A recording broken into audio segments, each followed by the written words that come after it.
Hello കൂട്ടുകാരെ, എന്നും ഞാൻ നിങ്ങളുടെ ഇടയ്ക്കൽ വെജിറ്റേറിയനുമായിട്ടാണ് വരുന്നത്. ഇന്ന് നമുക്കൊരു നോൺ വെജ് ആയാലോ? മത്തിക്കറി ഉണ്ടാക്കാനേ ഞാനിവിടെ വലിയ മത്തി 1/2 കിലോയാണ് എടുത്തിരിക്കുന്നത്. ഇനി നമുക്ക് വേണ്ടത് 3 പച്ചമുളക്, 10 ചുമന്നുള്ളി, 2 കറിവേപ്പില, കുറച്ച് ഇഞ്ചി, കുറച്ച് വെളുത്തുള്ളി. ഇവയെല്ലാം തൊലിയെല്ലാം കളഞ്ഞ് നന്നായിട്ട് കഴുകിയെടുത്തതിന് ശേഷം കുനുകുനാന്ന് അരിഞ്ഞെടുക്കണം.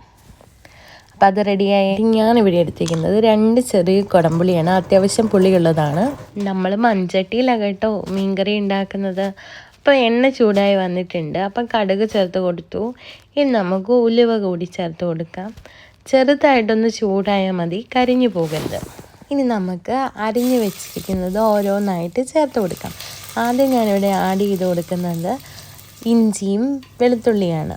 അതിലേക്ക് 2-3 കറിവേപ്പിലയും പിന്നെ പച്ചമുളകും കൂടെ ചേർത്ത് കൊടുക്കാം. ഇനി നമ്മുടെ പ്രധാന ഐറ്റം കുഞ്ഞുള്ളി, അതും കൂടി ആഡ് ചെയ്ത് നന്നായിട്ടൊരു ബ്രൗൺ ഷെയ്ഡ് ആകുന്നിടം വരെ ഒന്ന് മിക്സ് ചെയ്ത് കൊടുക്കുക.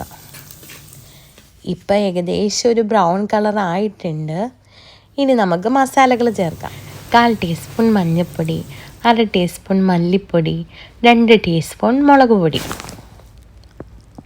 ഇനി നമുക്ക് മസാലയുടെ പച്ചമണം മാറ്റിയെടുക്കുക. അതിനായിട്ട് ഇങ്ങനെ ഇളക്കി കൊടുത്തുകൊണ്ടേ ഇരിക്കുക.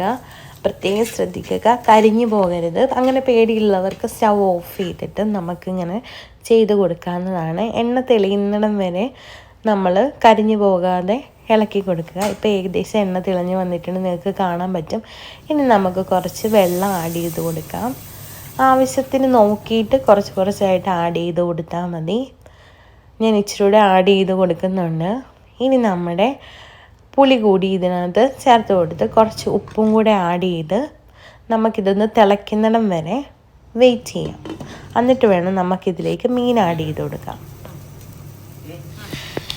നമ്മുടെ വെള്ളം ഇവിടെ തിളച്ച് വന്നിട്ടുണ്ട്. ഇനി നമുക്ക് മീൻ ആഡ് ചെയ്ത് കൊടുക്കാം. ഇതുപോലെ വെട്ടി തിളയ്ക്കുമ്പോൾ വേണം നമ്മൾ മീൻ ആഡ് ചെയ്ത് കൊടുക്കാം. മീൻ ആഡ് ചെയ്തതിന് ശേഷം ഒരിക്കലും നമ്മൾ സ്പൂൺ ഉപയോഗിച്ച് ഇളക്കരുത്. നമുക്കൊന്ന് ചുറ്റിച്ച് ഇതുപോലെ എടുക്കുകയും ചെയ്യാവുള്ളൂ. ഇനി കുറച്ച് കറിവേപ്പിലയും കൂടി ചേർത്ത് ഒരു 10-15 മിനിറ്റ് നമുക്ക് വേവിച്ചെടുക്കാം. അപ്പം നമ്മുടെ സ്വാദിഷ്ടമായ മീൻകറി ഇവിടെ ഏകദേശം റെഡി ആയിട്ടുണ്ട്. എല്ലാവർക്കും ഈ വീഡിയോ ഇഷ്ടപ്പെട്ടെന്ന് ഞാൻ വിശ്വസിക്കുന്നു. അപ്പം ഇഷ്ടപ്പെടുന്നവർ ലൈക്ക് ചെയ്യുക, സബ്സ്ക്രൈബ് ചെയ്യുക. Thank you for watching.